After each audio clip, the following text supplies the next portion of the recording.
नमस्कार और स्वागत है। आज हम समय में बहुत बहुत पीछे जा रहे हैं।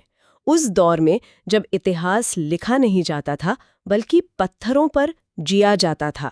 हमारे सामने छत्तीसगढ़ के प्रागैतिहासिक काल से जुड़े कुछ बेहद दिलचस्प नोट्स हैं और आज का मकसद इन नोट्स को बस पढ़ना नहीं है बल्कि उन्हें इस तरह से समझना है कि कोई भी इस पर आसानी से एक प्रेजेंटेशन तैयार कर सके। बिल्कुल। और ये समझना इसलिए भी रोमांचक है क्योंकि हम उन लोगों की बात कर रहे हैं जिनका कोई लिखित रिकॉर्ड नहीं है। उनकी दुनिया कैसी थी, वो क्या सोचते थे, ये सब हमें उनकी छोड़ी हुई चीजों से ही अंदाजा लगाना पड़ता है। और ये तो लाखों साल का समय है। हाँ, तो इसे समझने में आसानी हो इसलिए इतिहासकारों ने इसे मोटे तौर पर 4 पाषाण कालों में बांट दिया है। पुरा पाषाण, मध्य पाषाण, उत्तर पाषाण और नव पाषाण काल। तो एक एक करके इन सभी दौरों में झांकने की कोशिश करते हैं। जरूर। तो फिर चलिए इस पहेली का पहला टुकड़ा उठाते हैं। सबसे पुरानी परत मतलब पुरा पाषाण काल। उस दौर में छत्तीसगढ़ की जमीन पर क्या हो रहा था? तो देखिए, इस दौर का सबसे बड़ा गवाह है रायगढ़ जिले की सिंघनपुर गुफा। सिंघनपुर? जी, ये चवरढाल पहाड़ी पर है और इसकी खोज 1910 में एंडरसन नाम के एक पुरातत्वविद ने की थी। ओके, 1910। यहाँ से हमें उस समय के इंसान के बनाए हुए कुछ पहले औजारों में से जैसे पत्थर के हाथ से चलने वाले कुदाल मिले हैं। लेकिन असली कहानी तो यहाँ की दीवारों पर बनी तस्वीरें कहती हैं। तस्वीरें मतलब शैल चित्र? मैंने सुना है कि ये बहुत खास हैं। शिकार के दृश्य तो कई जगहों पर मिलते हैं। सिंघनपुर में ऐसा क्या है जो इसे अलग बनाता है? यहाँ के चित्र सिर्फ शिकार नहीं दिखाते बल्कि शिकार करने का तरीका दिखाते हैं। अच्छा। आप देख सकते हैं कि इंसानों ने जानवरों को घेरने के लिए सीढ़ी और डंडे जैसी आकृतियों का इस्तेमाल किया है। पर जो बात इसे दुनिया के नक्शे पर लाती है वो ये है कि इन चित्रों का स्टाइल वो हजारों किलोमीटर दूर स्पेन, मेक्सिको और ऑस्ट्रेलिया की गुफाओं में मिले चित्रों से मिलता जुलता है। अरे वाह, ये तो कमाल की बात है। कुछ तो 30,000 ईसा पूर्व से भी ज्यादा पुराने माने जाते हैं। इसीलिए सिंघनपुर को छत्तीसगढ़ की सबसे पुरानी गुफा कहते हैं। सबसे पुरानी मतलब उस जमाने में भी दुनिया के अलग अलग कोनों में इंसानों की सोचने और कला बनाने का तरीका एक जैसा था। लगता तो ऐसे ही है। और कमाल की बात सिर्फ इतनी ही नहीं है। सिंघनपुर में एक ऐसा चित्र है जो पूरे भारत में और कहीं नहीं मिलता। वो क्या है? एक मत्स्यांगना यानी मर्मेड का। एक मिनट, क्या मर्मेड? हजारों साल पुरानी गुफा में? जी हाँ, मर्मेड। ये तो अविश्वसनीय है। इसका मतलब उस वक्त भी ऐसी कहानियां या कल्पनाएं थीं। ये तो सिर्फ शिकार और औजारों से कहीं आगे की बात हो गई। ठीक यही बात है।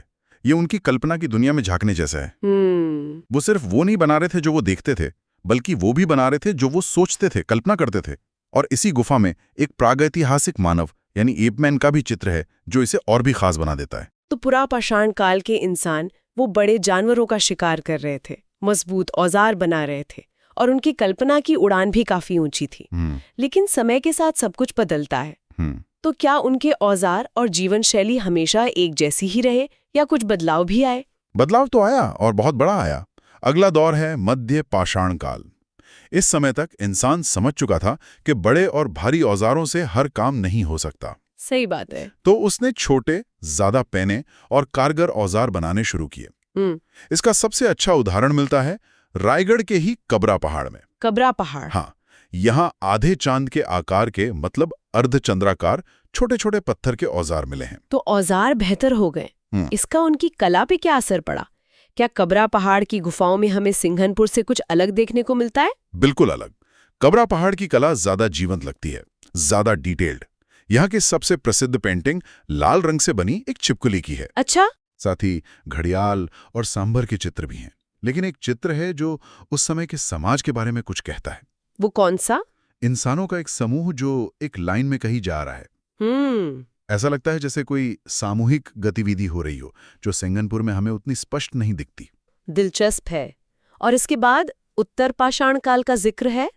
क्या ये कोई बड़ा बदलाव था या बस एक छोटा सा चरण? इसे आप एक तरह से एक ट्रांजिशन पीरियड कह सकते हैं, एक पुल की तरह। औजार और भी विकसित और नुकीले हो गए। इसके निशान हमें धनपुर और महानदी घाटी में मिलते हैं। ओके। ये वो दौर था जो एक बहुत बड़ी क्रांति की तैयारी कर रहा था। क्रांति? जी। आप नवपाषाण काल की बात कर रहे हैं, जब इंसान ने एक जगह बसना सीख लिया। ये तो मानव इतिहास का एक बहुत बड़ा मोड़ था। सबसे बड़ा मोड़ कह सकते हैं। इसी दौर में इंसान शिकारी से किसान बना। उसने पशुपालन सीखा, खेती की शुरुआत की और शायद पहली बार घर का कॉन्सेप्ट आया। और छत्तीसगढ़ में इस क्रांति के सबूत कहाँ मिलते हैं? इसके सबूत हमें मिलते हैं बालोद जिले के छितवा डोंगरी और अर्जुनी जैसी जगहों पर। चितवा डोंगरी? हाँ, इनकी खोज रमेंद्रनाथ मिश्र और भगवान दास बघेल ने की थी। और चितवा डोंगरी के बारे में एक बात है जो मुझे बहुत हैरान करती है।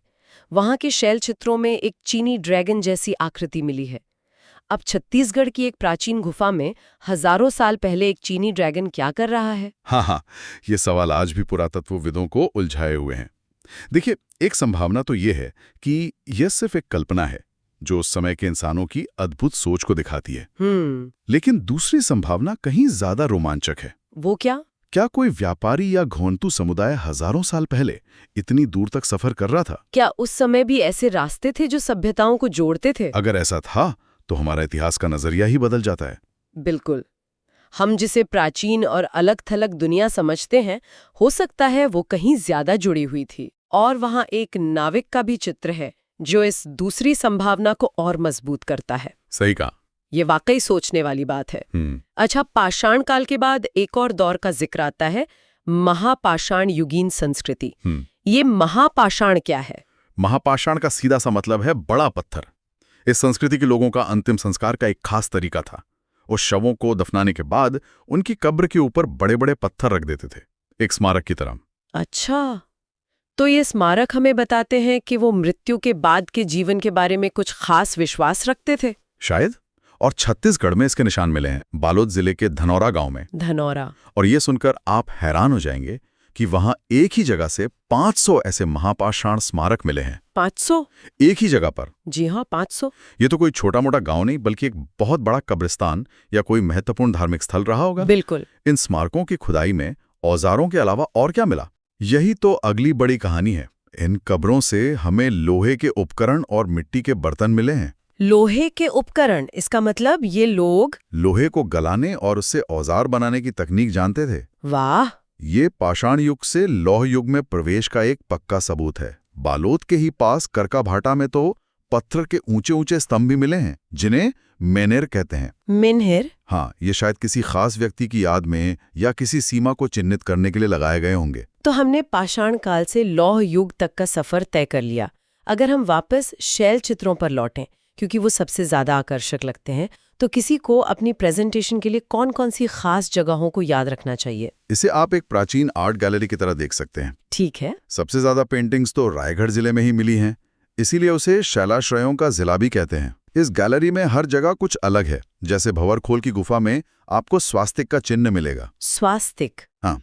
तो चारपमाड़ा में आपको युद्ध के दृश्य दिखेंगे जहां लोग एक दूसरे से लड़ रहे हैं। और इसी गैलरी में एक पेंटिंग ऐसी भी है जो सबसे ज्यादा विवाद और चर्चा पैदा करती है।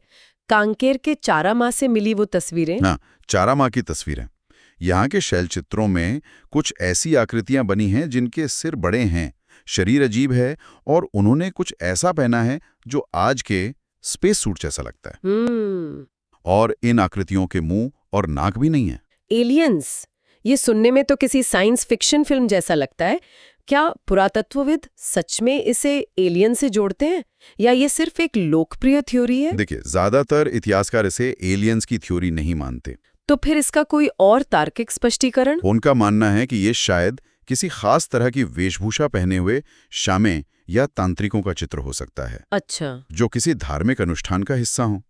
लेकिन क्योंकि ये चित्र इतने अनोखे हैं, इसने लोगों की कल्पना को एक नई उड़ान दी है। और यही तो इन शैल चित्रों की खूबसूरती है कि ये हमें सवाल पूछने पर मजबूर करते हैं। बिल्कुल। तो ये पूरा सफर बहुत ही रोमांचक रहा है।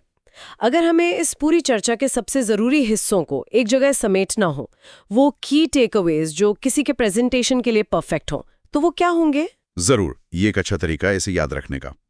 पहला, छत्तीसगढ़ की सबसे प्राचीन गुफा कौन सी है? सिंघनपुर। बिल्कुल।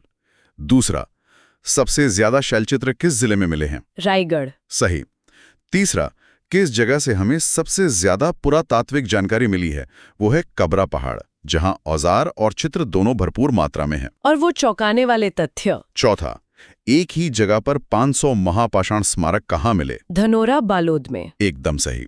और दो सबसे अनोखे तथ्य, एलियंस जैसे दिखने वाले शैलचित्र चरामा, कांकेर में, और भारत का एकमात्र मत्स्यांगना का शैलचित्र सिंघनपुर में। ये पॉइंट्स तो वाकई किसी भी चर्चा की जान बन सकते हैं। बिल्कुल। और एक आखिरी बात साफ करना जरूरी है।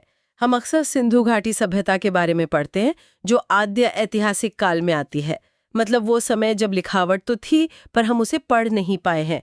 क्या छत्तीसगढ़ का उससे कोई संबंध था? ये एक बहुत महत्वपूर्ण सवाल है और इसका सीधा जवाब है नहीं।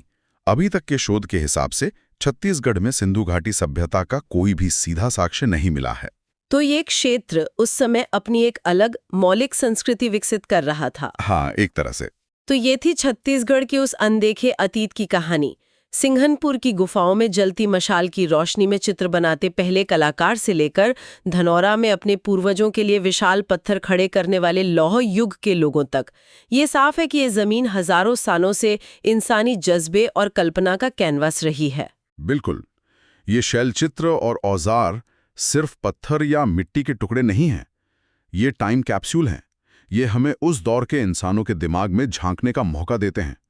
वो किससे डरते थे, किसकी पूजा करते थे और वो अपनी आने वाली पीढ़ियों के लिए क्या छोड़कर जाना चाहते थे। और जाते जाते सोचने के लिए एक बात छोड़ जाते हैं। चितवा डोंगरी में मिला वो चीनी ड्रैगन और नाविक का चित्र, ये हमें इस पर सोचने के लिए मजबूर करता है कि क्या हजारों साल पहले की दुनिया वाकई उतनी बटी हुई और अलग थलग थी जितना हम मान लेते हैं? या फिर उस प्राचीन अंधेरे में भी व्यापार, यात्रा और कहानियों के कुछ ऐसे अनदेखे रास्ते थे जिनकी हमें आज कोई खबर नहीं? ये एक ऐसा सवाल है जिसका जवाब शायद अभी भी इतिहास की गहराइयों में कहीं छिपा हुआ है।